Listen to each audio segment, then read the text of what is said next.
శ్రోతలకు స్వాగతం. ఈరోజు మొదలుపెట్టబోతున్న నవల మరో ప్రేమ కథ.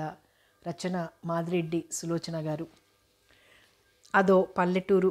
ఆంధ్రదేశంలో అన్ని పల్లెటూర్లలాగే అందమైన పరిసరాలతో పాటు అసహ్యమైన పెంట కుప్పలతో, మురుగు కాలవలతో, ముద్దుగా తిరిగే మేక పిల్లలతో, అద్దంలా మెరిసే ఆంజనేయ స్వామి ఆలయ ప్రాంగణంలోని బండతో, ఊరి పక్కన సలయేటితో, పంట చేలతో, మట్టి మిద్దెలతో మన దేశవాసుల కళాహృదయం చాటి చెబుతోంది. శివాలయం వెలివేసినట్టు ఊరవతల ఉంది. ఆలయ ప్రాంగణంలో తొక్కుడు బిళ్ళ ఆడుతోంది శివాని. శివాని అసలు పేరు శివకామేశ్వరి. శివాలయంలో అర్చకులైన రుద్రప్పగారి ఏకైక సంతానం. తల్లి లేని శివాని 17వ సంవత్సరం వచ్చిన తొక్కుడు బిళ్ళ, గిల్లీదండ, బంతి తీసుకొని ఆడుతుంది. శివ అత్యంత ప్రేమగా పిలిచాడు రుద్రప్ప. ఏమిటప్పా? విసుగ్గా చూసింది శివాని. అందరూ రుద్రప్పను అప్ప అంటారు. శివాని అలాగే పిలుస్తుంది. ఏటికెళ్ళి ఒక్క బిందె మంచినీళ్లు తీసుకురామ్మా. ఉండప్పా అన్నది బిళ్ళ తను వేయబోయిన గడిలో పడిందా లేదా అని చూస్తూ. చీకటి పడుతుంది తల్లి. తొక్కుడు బిళ్ళ నేలకేసి కొట్టింది శివాని. వెధవ ఊరు నిండా బావులున్నాయి, కానీ ఒక్క దాంట్లో మంచినీళ్లు లేవు. గోచి పెట్టిన పరికిణి విప్పింది.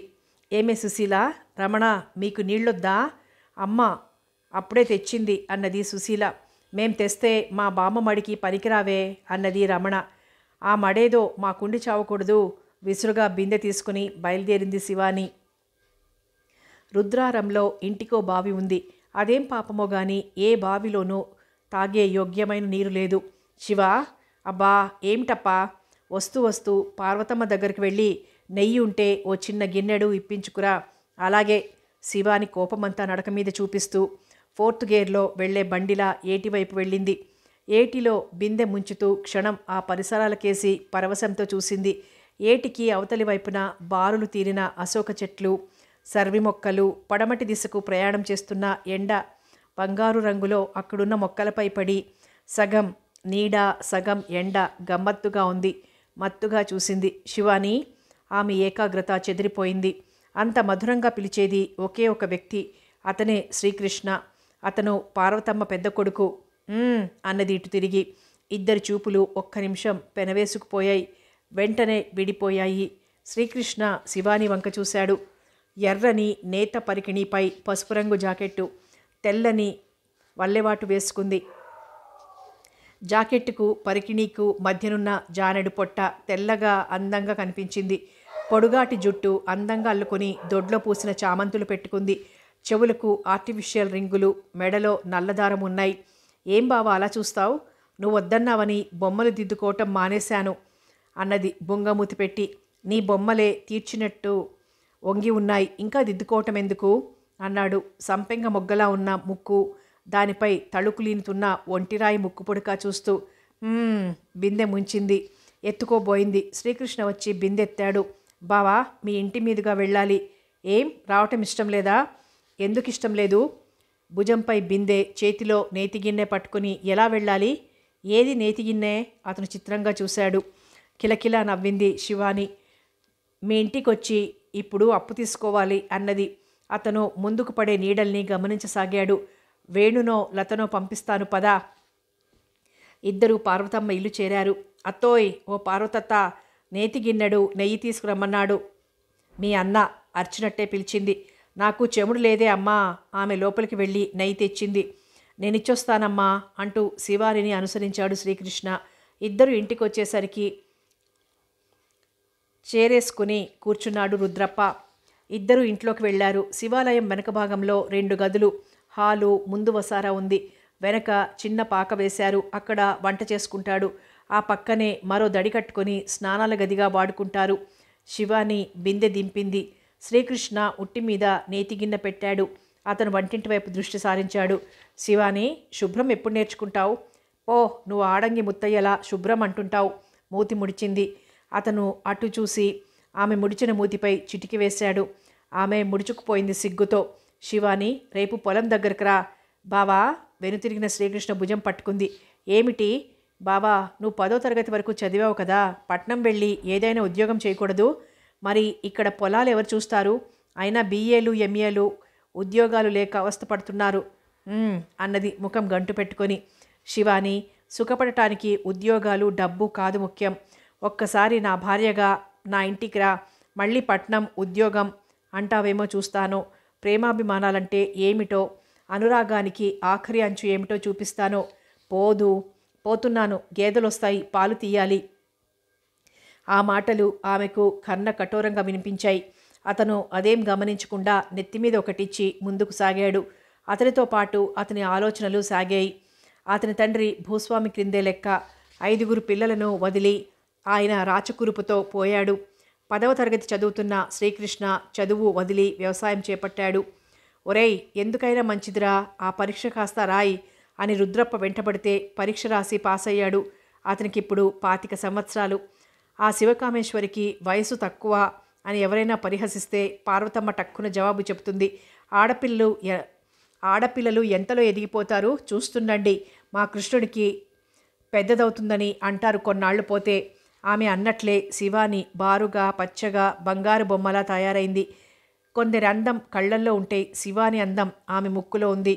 కొనదేలిన ఆ ముక్కు వంక కన్నార్పక చూస్తాడు. ఏమాత్రం కళాహృదయం ఉన్నవారైనా. శివాని పెరిగే కొద్దీ రుద్ర పాదుర్దా ఎక్కువైంది. తల్లి లేదు. ఏ క్షణంలో ఏం జరుగుతుందో ఏమో. తన ఇల్లు ఊరి చివర్న ఉంది. శ్రీకృష్ణ తర్వాత పుట్టిన జగదాంబ, త్రిపురాంబ ఎదిగి ఉన్నారు. వారిద్దరి వివాహం చేయాలని పార్వతమ్మ పట్టు. ఇందులో పరాయివారెవరు పార్వతమ్మ అని అన్నా వినలేదు. నీకు తెలియదన్నయ్యా, ఇద్దరూ ఎదిగిన పిల్లలు, వారిని ఇంట్లో ఉంచితే కొత్త దంపతులు ఏం సుఖపడతారు? ఆమె పట్టుదల ఆమెది. శ్రీకృష్ణ చాలా దూరాలోచన గలవాడు. నలుగురు సుఖపడతారు అనుకుంటే తనొక్కడు కష్టపడ్డా పర్వాలేదు అనుకుంటాడు. తను 2 చెల్లెళ్ళు చదవలేకపోయారు. ఆఖరు పిల్లలు లత, వేణులను బాగా చదివించాలని అతని అభిలాష. అతనికి చిన్నప్పటి నుండి శివాని అంటే చాలా అభిమానం. తల్లిని పోగొట్టుకున్న శివాని సన్నని, తెల్లగా, ముఖాన జుట్టు వేసుకొని ప్రతిదానికి నేనంటూ పంతం వేసుకునేది త్రిపురతో. త్రిపురాంబ అంటే పార్వతమ్మకు అందరిలో అత్యంత ప్రీతి. ఆ ఎర్రతెరు చూడరా, అన్నింటికి తనే అంటూ వస్తుంది. పోనీలే అమ్మా, తల్లి లేదు పాపం, తనకేం తెలుసు, మనిల్లు తనిల్లు అంటూ అనేవాడు. ఆమెకు తలదువ్వుకోవడం, బట్టలు శుభ్రంగా ఉంచుకోవాలని తనే నేర్పాడు. చూడు బావా, ప్రతిదానికి తనకు చెప్పటం బాగా గుర్తు. అందరూ దూరం పెట్టినా తను దగ్గరకు తీసుకునేవాడు. ఈ అందాల బొమ్మను తన దాన్ని చేసుకుని అపురూపంగా చూసుకోవాలి అనుకునేవాడు. 2 చెల్లెళ్లకు సంబంధాలు కుదిరితే తను శివాని హాయిగా ఉంటారు. తను పొలంలో పనిచేస్తుంటే శివాని అన్నం తెస్తే ఎంత ఉత్సాహంగా ఉంటుంది తనకు. కిలకిల నవ్వు వినిపించింది. తలెత్తాడు. తన ఇంటి పక్కన మేడలో ఉండే వీరభద్రయ్య కూతురు సుశీల నవ్వుతోంది. ఆ అమ్మాయి మేడ పైభాగంలో నిల్చుంది. ఏం పళ్ళు తెల్లగా తోమావా, అంతగా ఇకిలిస్తున్నావు? పరధ్యానంలో ఇల్లు విడిచి ముందుకు పోతుంటే నవ్వు రాదేమిటి అన్నది అతడిని ఆపాదమస్తకం పరిశీలిస్తూ. పాపం, నీకోసమని వెక్కిరించి తన ఇంట్లోకి వెళ్ళాడు. కట్టింది కావి పంచే అయినా ఎంత అందంగా ఉన్నాడు అనుకుంది. పొగరు కాకపోతే తలకు కాసింత నూనె పెట్టి దువ్వుకుంటేనే ఉండేది పెంకుటిల్లైనా నడుస్తుంటే రాజసం ముట్టిపడుతుంది అని మరోసారి అనుకుంది. అవతలి పక్క పిట్టగోడ దగ్గర నిలబడితే శ్రీకృష్ణ పెరడు కనిపిస్తుంది.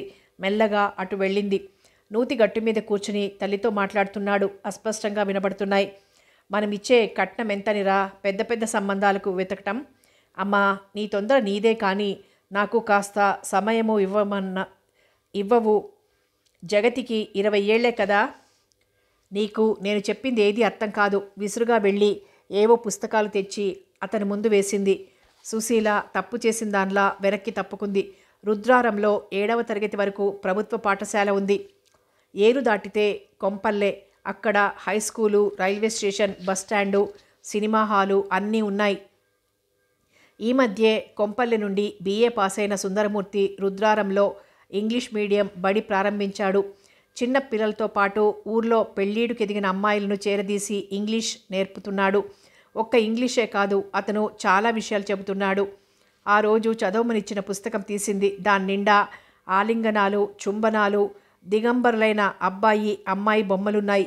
సిగ్గుతో అవి మూసివేసింది. ఓ మై గుడ్నెస్, మీరింకా ఏ సెంచరీలో ఉన్నారు? పేపర్లు చదువుతున్నారా? వార్తాపత్రికలు. ప్రతి కాలేజీలో, ప్రతి బడిలో సెక్స్ ఎడ్యుకేషన్ ఇంట్రడ్యూస్ చేయాలనుకుంటున్నారు. సుందరమూర్తి గారు, అయిందా మీ ఉపన్యాసం? నింపాదిగా అడిగాడు శ్రీకృష్ణ. మై గుడ్నెస్, ఉన్నమాట చెబితే ఉపన్యాసం అంటావేమయ్యా? మీరు బడి ప్రారంభించారు కదా, విద్యార్థులకు ప్రారంభ దశలో ఏం నేర్పుతున్నారు? అంత మాత్రం తెలియదా? ఏబిసిడీలు. ఏబిసిడీలే ఎందుకు, హాయిగా పుస్తకం ప్రారంభించవచ్చుగా అన్నాడు.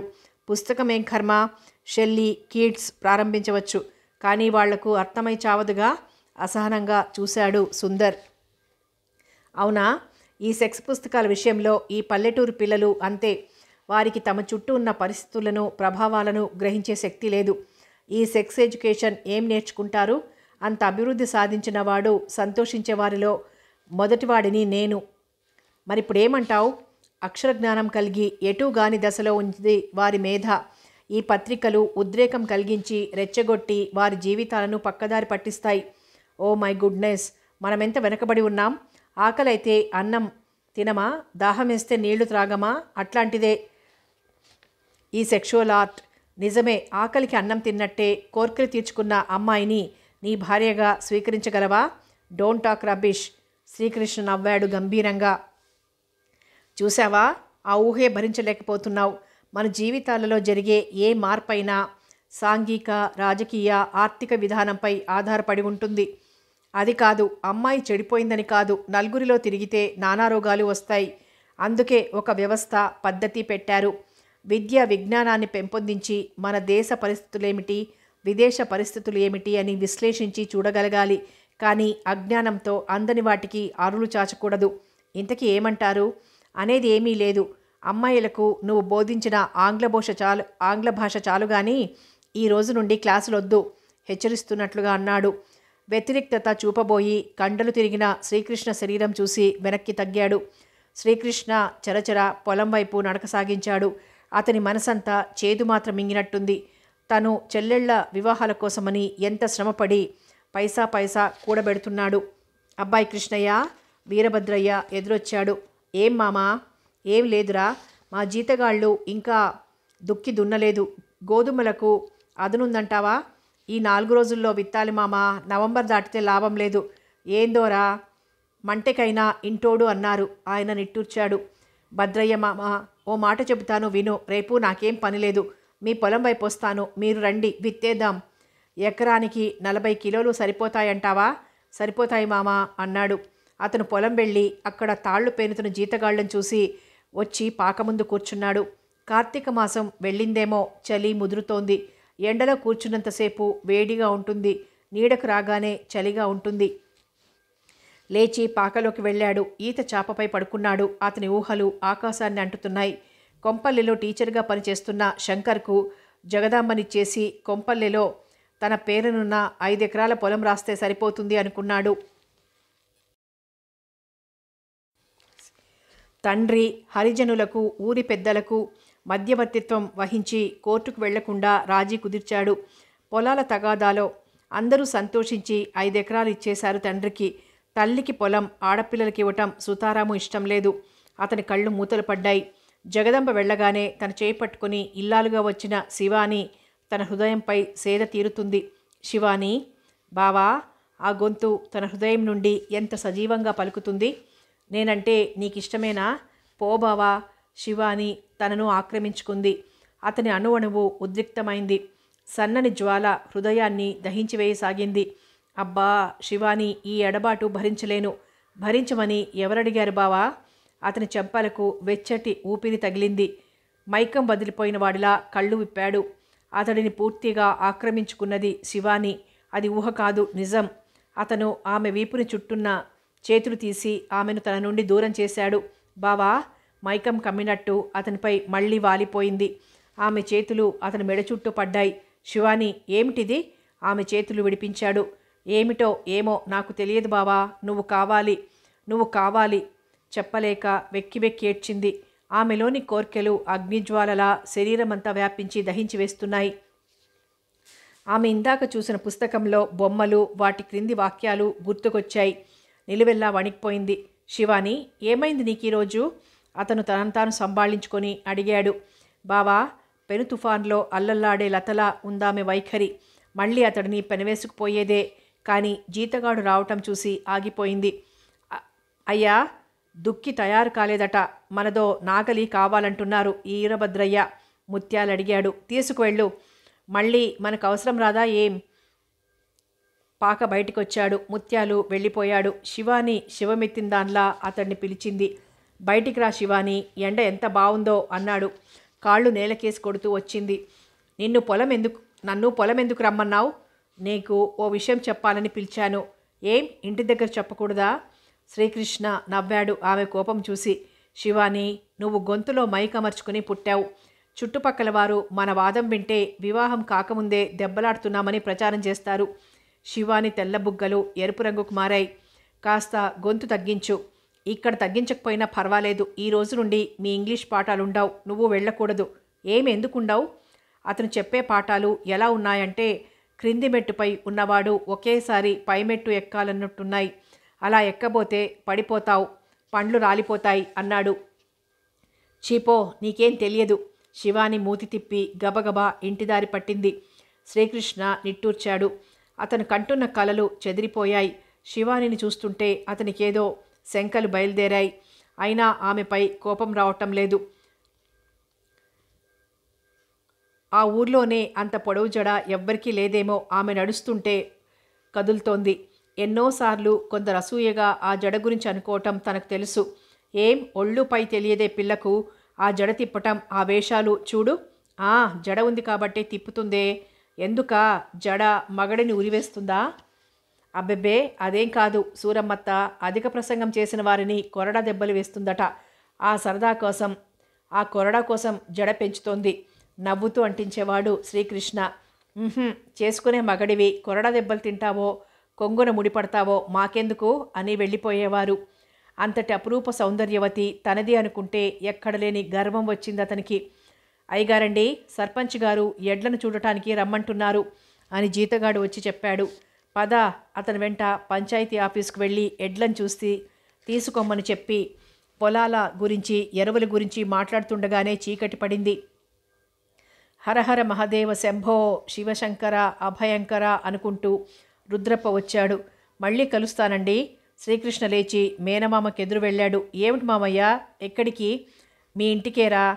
బావ పొలం రమ్మన్నాడని చెప్పి మధ్యాహ్నం బయలుదేరింది. ఇంతవరకు ఇల్లు చేరలేదు శివాని. నా దగ్గర నుండి అప్పుడే వచ్చేసిందే, త్రిపురతో ఆడుతుందేమో అన్నాడు. ఇద్దరు ఇల్లు చేరారు. తులసి కోట దగ్గర దీపం పెడుతోంది జగతి. దూరంగా కూర్చుని పూలమాల కడుతోంది త్రిపుర. పార్వతమ్మ ఒత్తులు చేస్తూ పాట గొణుక్కుంటోంది. అమ్మ తులసి ప్రేమన వెలసి. జగతి, త్రిపుర కాస్త మంగళహారతి పాటలన్నా నేర్చుకోండే. పాట ఆపి అడిగింది పార్వతమ్మ.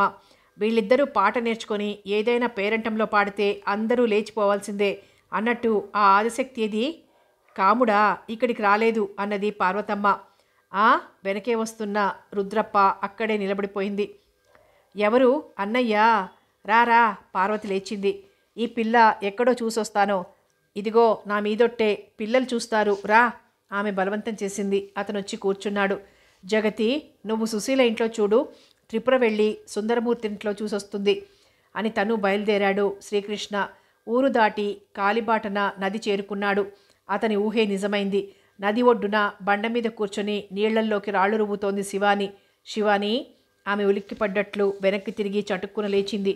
నువ్వు ఇక్కడ నిశ్చింతగా కూర్చున్నావు, అక్కడ మామయ్య ఒక్కటే ఆందోళన పడుతున్నారు. నిశ్చింతగా ఉన్నానని నీకెవరు చెప్పారు అంటూనే ఊళ్ళోకి దారి తీసింది. ఆగమంటే అతను అరుస్తున్నా వినకుండా గబగబా నడక సాగించింది. ఏ పిచ్చి పడితే అదే వెనక నవ్వుకుని అనుసరించాడు. రోజు ఏమిటా పెళ్లి నడకలని వేళాకోళం చేసేవాడు. శివాని తయారై బయటకొచ్చిందంటే తిన్నగా చకచకా నడవదు. వయ్యారంగా జడ తిప్పుతూ నడుం కదిలిస్తూ మాటిమాటికి తన ఎదవైపు చూసుకుంటూ అనవసరంగా పైట సవరించుకుంటూ రంగు జాకెట్లు తన శరీరానికి ఎంత అందాన్నిస్తాయో తన బట్టల వంక చూసుకుంటూ ఎవరైనా తనను గమనించగానే ఏమి ఎరగనట్టు ముందుకు సాగిపోతుండేది. నడి రోడ్డును నడుస్తూ వయ్యారం ఒలికించకపోతేనేం ఎన్నోసార్లు కసరటం ఆయనకు గుర్తు.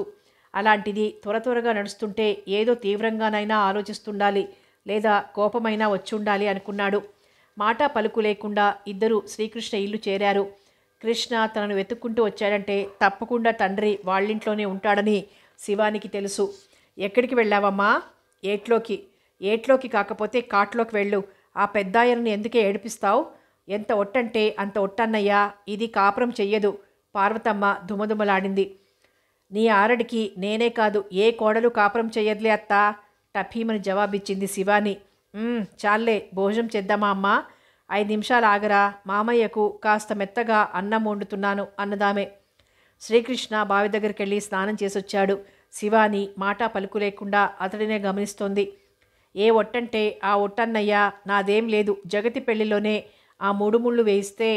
అబ్బా, ఎంత ఉదారత మా అత్తది. తన కూతురికేమో పెళ్లి చేస్తుందట, నాకేమో 3 ముళ్ళు వేస్తుందట వేళాకోళంగా అంది శివాని. నీకు 3 ముళ్ళు కాదు, 7 ముళ్ళు వెయ్యమని మా అన్నయ్యతో చెబుతాను. భోజనానికి లేస్తే మమ్మల్ని తరింపజేసినట్టే త్రిపుర జడపట్టి లాగింది. అందరూ భోజనాలకు కూర్చున్నారు. వచ్చే శుక్రవారం ఏ పనులు పెట్టుకోకన్నయ్యా అన్నదామే. అనవసరంగా జగదాంబ సిగ్గుపడింది. రుద్రప్ప ఆలోచిస్తున్నాడు. తన చిన్నప్పుడు తను శివభక్తుడు. శివరాత్రి నాడు ఊరంతా ఊపేసేవాడు. శ్రీకృష్ణ తండ్రి కాంతయ్య విష్ణుభక్తుడు. వైకుంఠ ఏకాదశి నాడు వైభవంగా ఉత్సవాలు జరిపేవాడు. ఇప్పటి వారిలా పోట్లాడుకున్నారా? అన్నయ్య, కూర వెయ్యనా? చాలమ్మా అన్నాడు. శివాని హృదయాన్ని గగ్గోలు పరుస్తున్న విషయమేదో ఎవ్వరికీ అర్థం కాలేదు. శ్రీకృష్ణ కాస్త పసిగట్టాడు. జగదమ్మ నిశ్చితార్థం అయిపోయింది. శివాని తమ ఇంటికి బయలుదేరింది. వచ్చిన బంధువుల్లో అందరి కళ్ళు తన మీదే ఉండటం గమనించకపోలేదామే. ఆ రోజు తల్లి పెళ్లినాటి జరీ బూటీల చీర కట్టుకుంది. వాలుజడలో పూలు తురుముకుంది. తల్లివి మిగిలిన ఒకటే ఓ నగ, ఒక బంగారు నగ, ఒక మణి కలిపిన హారం, ఎర్రరాళ్ళ దిద్దులు వేసుకొని శివాని ఈ లోకంలో జన్మించిన దేవకన్యలా ఉంది. అందమైన వారికే ఏ చీరైనా నచ్చేది. చూడు, ఆ పిల్ల కట్టుకున్న చీర లాంటిదే మా ఆడపడుచు కట్టుకుంటే వీధి భాగవతుల వారు కట్టుకున్నట్టుంటుంది. అందరికీ గంధం పూస్తూ తిరిగి చూసింది. 2 ముత్తైదువులు మురిపెంగా చూస్తున్నారు. గర్వంగా తలెగరేసింది. వడ్డనవుతుండగా మరో ముత్తైదువ ఆశ విన్నది. మన మల్లికార్జున్కు ఈ పిల్ల ఈడు జోడు కదూ, బావుంది మీ వాలకం. ఆ అమ్మాయి ఈ ఇంటికి కాబోయే కోడలు అన్నారెవరో. నవ్వుకుంటూ లడ్లు తేవటానికి గదిలోకి వెళ్ళింది. శ్రీకృష్ణ నోట్లు లెక్క పెడుతున్నాడు. అబ్బా, అంత డబ్బెందుకు? జగతి అత్తవారికి కట్నం ఇవ్వాలి. వాళ్ళింటికి వచ్చి వరపూజ అంటున్నారు. కానీ అనవసరం ఖర్చుని ఈరోజే ఇస్తానన్నాను అన్నాడు. 5 ఎకరాల పొలం కాక ఈ డబ్బు కూడా ఇవ్వాలా? అన్నాడు అవి బొత్తిగా పెట్టి. అయితే బావా, మా నాన్న దగ్గర ఏం లేదు కదా? ఆశ్చర్యంగా అడిగింది. అతను డబ్బు బ్యాగులో పెట్టుకొని ఆమె దగ్గరగా వచ్చాడు. ఆమె గడ్డం పట్టి కాస్త పైకెత్తాడు. శివాని, నీ కళ్ళల్లోని ఆ కళ, నీ అందం, అనురాగం 10,000 పెట్టు చేస్తాయి తెలుసా అన్నాడు ఆరాధనాపూర్వకంగా కళ్ళల్లోకి చూస్తూ. ఆమె ఒళ్ళు జల్లుమంది. అతను అలాగే దగ్గరకు తీసుకుని ముద్దు పెట్టుకుంటే, బలంగా కౌగిలిలో నలిపివేస్తే, అక్కడ వడ్డన మధ్యలో ఆపి వచ్చి అన్నయ్యతో కబుర్లు చెప్తున్నావా? హడావిడిగా వచ్చింది త్రిపుర. వస్తున్నా. గబగబా గడియంచు మీద చాపలోని లడ్లు తీసుకుని బుట్టలో వేసుకుంది. ఆమె మనసంతా తాను చదివిన పుస్తకాలలోని అనుభవం కోసం ఆరాటపడుతోంది. అందుకే భోజనం కూడా సరిగ్గా చేయలేకపోయింది. ఆమె మనసంతా మధురమైన కోర్కెలతో బరువెక్కిపోయింది. శ్రీకృష్ణ అంటే విపరీతమైన కోపం వచ్చింది. ఒంటరిగా రా అంటాడేమోనని ఆశించింది. పోనీ రాత్రికి కలుసుకో అని అననైనా అనలేదు. శివాని, సుశీల పిలిచింది తన మేడపై నుండి. శివాని విననట్టే ముందుకు సాగింది. ఆమె కాళ్ళు అప్రయత్నంగా సుందరమూర్తి ఇంటివైపు వెళ్ళాయి. అతను ఊరికి అవతల మరోపక్క చిన్న పంతులు ఇల్లు తీసుకుని బడి నడుపుతున్నాడు. పిల్లలకు విరామ సమయమేమో పిల్లి ఎలక ఆటాడుతున్నారు. ఎలక ఉందా? కన్నంగారి మనవడు కందిపోయిన ముఖంతో రుబ్బుడు పత్రంలా మధ్య నిలబడి అమ్మాయి కోసం చుట్టూ పరివేష్టిత అయిన విద్యార్థులను అడుగుతున్నాడు. ఒక్క క్షణం శివాని మనసు ఉల్లాసంతో గంతులు వేసింది. వాళ్లతో చేరి ఆడుకుందామనిపించింది. ఉంది. అందరూ గొల్లును నవ్వారు. ఆ కుర్రాడు ఎలుకను పట్టుకోవటానికి దూరాడు. ఆహా, ఏమిటి చిత్రం! శివాని ఇక్కడికి రావటం నిజంగా నా అదృష్టం. సుందరమూర్తి ఆమె భుజంపై చేయి వేశాడు. ఆమె అతని వంక చూసింది. అతని కళ్ళు కాంక్షతో మండుతున్న నిప్పు కణికల్లా ఉన్నాయి. రా డార్లింగ్, కూర్చుందాం. ఏమిటా పిలుపు? ఓ శివాని, అతను తలపట్టుకున్నాడు. ఏమైంది? మన దేశం ఎంత దౌర్భాగ్య స్థితిలో ఉంది. డార్లింగ్ అంటే ఒక భార్యనే కాదు, ఎవరినైనా అనొచ్చు. ఓ అన్నది అర్థం చేసుకోవటానికి ప్రయత్నిస్తూ. వెధవ పాతివ్రత్య సాహిత్యం చదివి చెడిపోతున్నారు. హాయిగా చలం రాసిన పుస్తకాలు చదువు. అన్నదేటో చూస్తూ. మన దేశం అంత దౌర్భాగ్య దేశం మరొకటి లేదు. మరి కొన్నాళ్ళు పోతే మనిషికి ఆకలి వేయటం కూడా మహానేరం కింద జమకడతారు. మీ భోజనం అయిందా? ఆకలి వేసిన మాట వాస్తవమే శివాని. మై గుడ్నెస్, నేను చూడగానే ఆకలి గీకలి అంతా ఎగిరిపోయింది. ఆమె చేయి పట్టుకుని లోపలికి తీసుకువెళ్ళాడు. ఆమెకు వరండాలో 10 రకాల బూట్లు, మరో 5-6 రకాల చెప్పులు కనిపించాయి. అవన్నీ నీవేనా? మరి అరువు తెచ్చుకున్నానా? నాకు వెరైటీ అంటే చాలా ఇష్టం శివాని. ఇద్దరు అతని గదిలోకి వెళ్ళారు. అతని గది ఎన్నడూ చూడలేదు. ఆ చిత్రాలు అలంకరణ చూసి తెల్లబోయింది. రా కూర్చో. ఇద్దరూ కూర్చున్నారు. ఓ ఇంగ్లీష్ మ్యాగజైన్ ఆమె ముందుంచాడు. ప్రేమే దైవం. ఆ ప్రేమలో జనించిన ప్రేరేపణే కామము. ఆ కామవాంఛలను తుచ్చమైనవి అన్న మన వాళ్లను ఏమనాలో తెలియటం లేదు. అతను ఎడమ చేతిలో కుడి చేయి పిడికిలి వేసి రుద్దుకున్నాడు. ఆమె పత్రికలోని బొమ్మను పరిశీలనగా చూసింది. నగ్నంగా పడుకున్న అమ్మాయి, ఆమె కళ్ళల్లోకి తదేకంగా తమకంగా చూచే అబ్బాయి. అది చూస్తుంటే శరీరంలో వణుకులాంటిది పుట్టింది. సుందరమూర్తి ఉన్నాడా? ఉన్నాడు. పిల్లలు కోరస్గా జవాబిచ్చారు. అది వింటూనే సుందరమూర్తి ముఖంలోని రంగులు మారాయి. అతను గాబరాగా శివాని వంక చూశాడు. చూడు, వాడు ₹1 అప్పిచ్చి 20 సార్లు తిరుగుతాడు. నేను సిటీకి వెళ్ళానని చెప్పు. నమ్ముతారా? అందమైన అమ్మాయిలు ఏం చెప్పినా నమ్ముతారు. వెళ్ళి నీకు బడి అప్పగించి వెళ్ళానని చెప్పు. ఎప్పుడొస్తాడో తెలియదని చెప్పు. లేకపోతే నీకే నష్టం. అతను గబాల్న మంచం కింద దూరాడు. శివానికి తనకేమిష్టమో అర్థం చేసుకోలేదు. మెల్లగా బయటకొచ్చింది. ఎదుటి వ్యక్తిని చూసి మంత్రముగ్ధలా నిలబడిపోయింది. కండలు తిరిగిన శరీరం, గిరిజాల జుట్టు, చేతిలో చుట్ట, కాళ్లకు మొరటు చెప్పులు, గళ్ళలుంగి, ఎదమీద కింకాంగ్ బొమ్మ ఉన్న బనియన్, చేతిలో కర్ర. పురుషుడంటే అతనే అనుకుందామే. అతను అట్టే శివానిని చూసి వచ్చిన పని మర్చిపోయినట్టు నిలబడిపోయాడు. సుందరమూర్తి లేడు. సిటీకి వెళ్ళాడు. నాకు బడి అప్పగించి వెళ్ళాడు. ఎప్పుడొస్తాడో తెలియదు. అతను చూచిన చూపులకు ఆమె హృదయం లయ తప్పింది. అయినా పాఠంలా పై మాటలే మరోసారి అప్పగించింది. సుందరమూర్తి లేడా? ఆమె వంక చూసి భావయుక్తంగా నవ్వాడతను. ఎదురుగా సౌందర్యమంతా కలబోసిన సుందరమూర్తి నిల్చుంటే లేదంటావేం? ఆయన లేరు.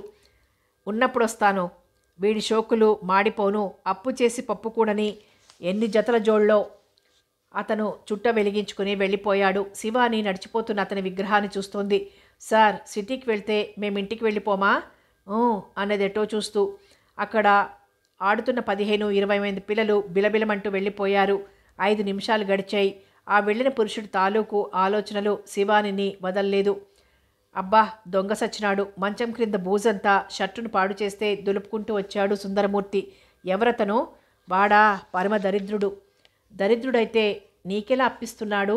ఏమో అనుకున్నాను. తెలివుందే. అతను పకపకా నవ్వాడు. చిరాగ్గా చూసింది. కొంపెల్లి షావుకారు, సిద్ధలింగయ్య జవాను. ఆహా అన్నది శివాని. అమాయకురాలివే అనుకున్నాను. నీకు చాలా తెలివుందే. మన ఏకాంతం కొరకు పిల్లల్ని పంపించావు కదూ? అతను నవ్వుతూ ముందుకొచ్చాడు. ఒంటికి రాసుకున్న సెంటు వాసన గుప్పమంది. రా శివాని. మంత్రముగ్ధలా అతను వెంట నడిచింది. గది తలుపులు వేశాడు.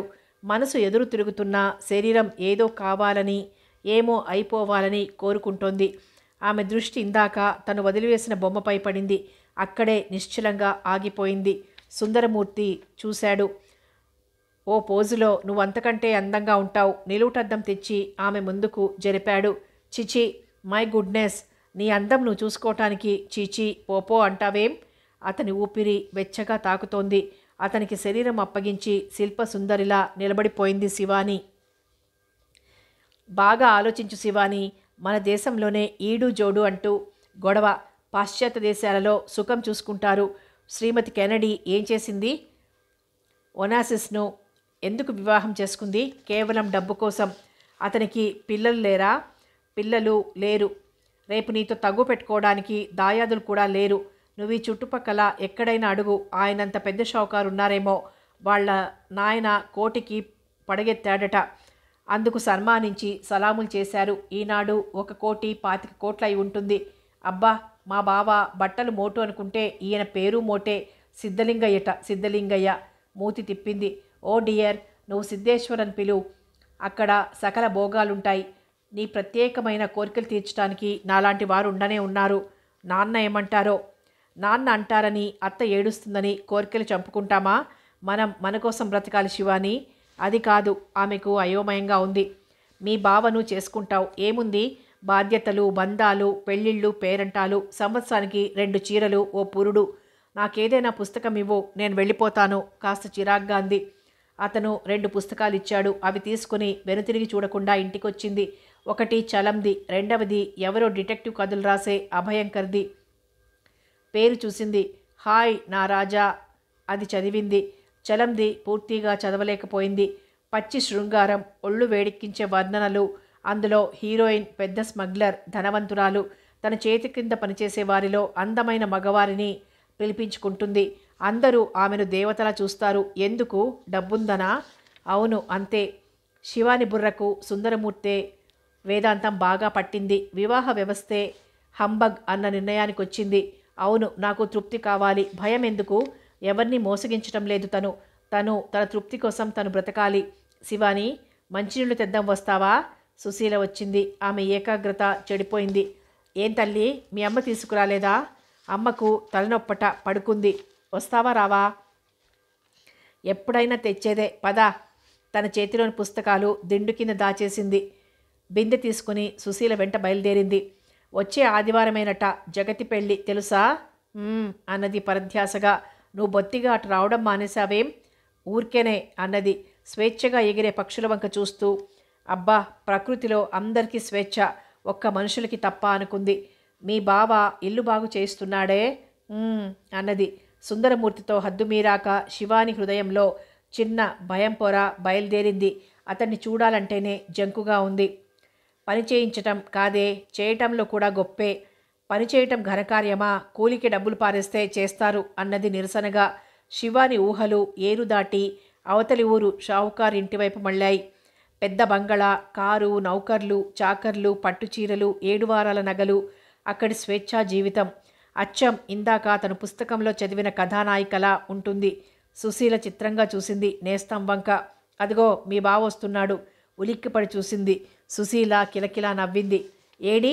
ఎక్కడా? నీ హృదయంలో. నా హృదయం సంగతి దేవుడెరుగు గాని నీ హృదయంలో ఉన్నట్టున్నాడు. అందమైనవాడు అందరి హృదయంలోనూ ఉంటాడు.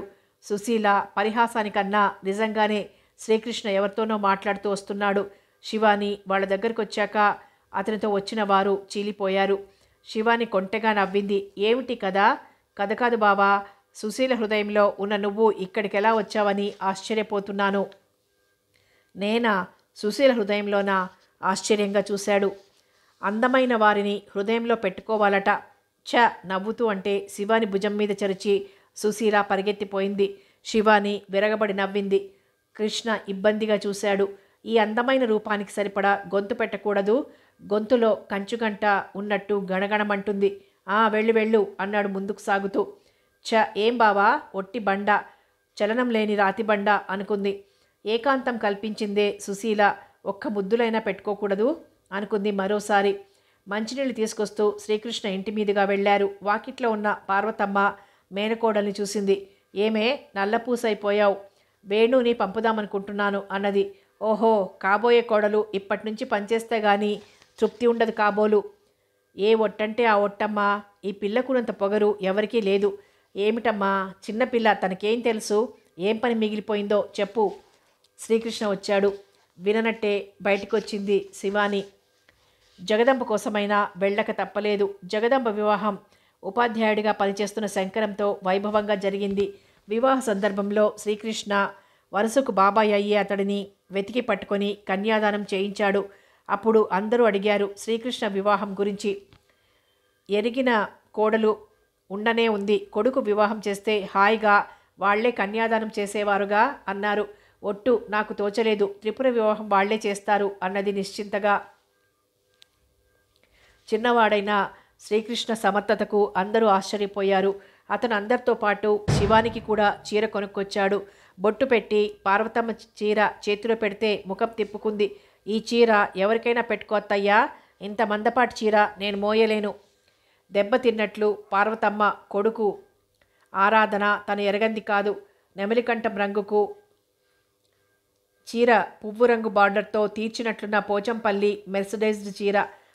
అమ్మలక్కలంతా మాకొకటి తెప్పించి పెట్టు వదినా అన్నారు. అన్నయ్య పెళ్లి కాకముందే ఎంత పక్షపాతమో చూడు. ఆ రంగు చాలా బాగుంది, నాకు కావాలి. త్రిపుర సణుగుడు మొదలుపెట్టింది. అలాంటిది ఇంకొకటి తెచ్చిపెట్టమని అన్నయ్యను అడుగుదాం. అది ఏరి కోరి వాడు తెచ్చుకున్నాడు, అలా అనకూడదు. పార్వతమ్మ మందలించింది. అలాంటి చీరను ఎంతలా తీసిపారేసింది పిల్ల. శ్రీకృష్ణ అభిష్టాన్ని కాదనలేదు. కానీ కొన్నిసార్లు శివాని పద్ధతి చూస్తే పార్వతమ్మకు వెర్రెత్తినట్లుంటుంది. అందుకే ఆమె కొరకొరా చూసింది. ఇదిగో కాముడు, కట్టుకుంటే కట్టుకో, లేకపోతే పెట్టెలో పడేసుకో. వద్దంటే మాత్రం నేను ఊరుకోను. ఏ ఒట్టంటే ఆ ఒట్టు. శివాని చీర తీసుకుని వెళ్ళిపోయింది. తను త్వరగా తేల్చుకోవాలి. శ్రీకృష్ణ ఎవరూ మధ్య తన కోరికను కాదనటానికి తండ్రితో సుందరమూర్తి వివాహ ప్రసక్తి తీసుకొస్తే ఆయన పూర్తిగా విననైనా లేదు. ఎంత లక్షాధికారులైనా ఉన్నవాళ్లైనా మాకొద్దండి, మా అల్లుడికి ఖాయమైంది నా కూతురు. ఓం శివ శివ ఓం అంటూ మళ్ళీ కళ్ళు మూసుకున్నాడు. తనకు తల్లి లేకపోవటం ఎంత దురదృష్టం. సహజంగా ఆడపడుచుంటే ఈర్ష్యతో తన వివాహానికి అడ్డుపడేదేమో. తను ఎన్నో సినిమాల్లో చూసింది, కథల్లో చదివింది. ఇప్పుడెలా? శివాని మనసు ద్వైతీ భావాలతో సతమతమవుతోంది. ఒక వంక శ్రీకృష్ణ ప్రేమారాధన, మరొక వంక బంగారు బాటలతో తనను ఆహ్వానిస్తున్న భవిష్యత్తు.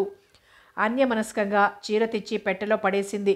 డెబోనీర్ అనే పత్రిక తీసి అందులోని అందాల లగ్నసుందరిని తనతో పోల్చుకుంది. ఆలయ ప్రాంగణంలో కూర్చొని గంటలు గంటలు గడుపుతోంది. ఏం చెయ్యాలి, ఏదీ దారి. వారం రోజులు గడిచాయి. శివాని, ఓ రోజు శ్రీకృష్ణ వచ్చాడు. అన్నది అతన్ని తేరిపారా చూస్తూ. నాకు పుణ్యక్షేత్రాలంటే ప్రత్యేకమైన అభిప్రాయాలు, అభిమానం లేవనుకో. అమ్మ ఒకటే గొడవ చేస్తోంది, తిరుపతి వెళ్ళాలని. వెళ్ళిరండి, అంత ఆలోచన దేనికి? ఒట్టి మొద్దువి. ముద్దుగా ఆమె తలపై ఒకటి మొట్టాడు. నువ్వురా, సరదాగా ఉంటుంది. నాకిష్టం లేదు అంది తలాడిస్తూ. తిరుపతి అంటే ఇష్టం లేదా, నాతో రావటమా? దెబ్బతిన్నట్టు చూశాడు. రెండూను అనబోయి మాట మింగేసింది. రోజు ఆలయంలో ఉండటమే, ఆలయాలు అర్చనలంటే మొహం మొత్తింది. నాతో రావటం ఇష్టం లేదేమో అనుకున్నాను. ఓ బాబా, నువ్వే ఇష్టం లేదంటే. అతను పక్కున నవ్వాడు. నీ ఇష్టం ఎవడికి కావాలి? నీపై నాకు సర్వ హక్కులున్నాయి. నిన్నెత్తుకుపోయి వివాహం చేసుకుంటాను అన్నాడు. నేను ఇష్టపడలేదనుకో. ఆ మాట అడిగి అటు తిరిగింది. తన ముఖంలో రంగులు చూపించలేకపోయింది.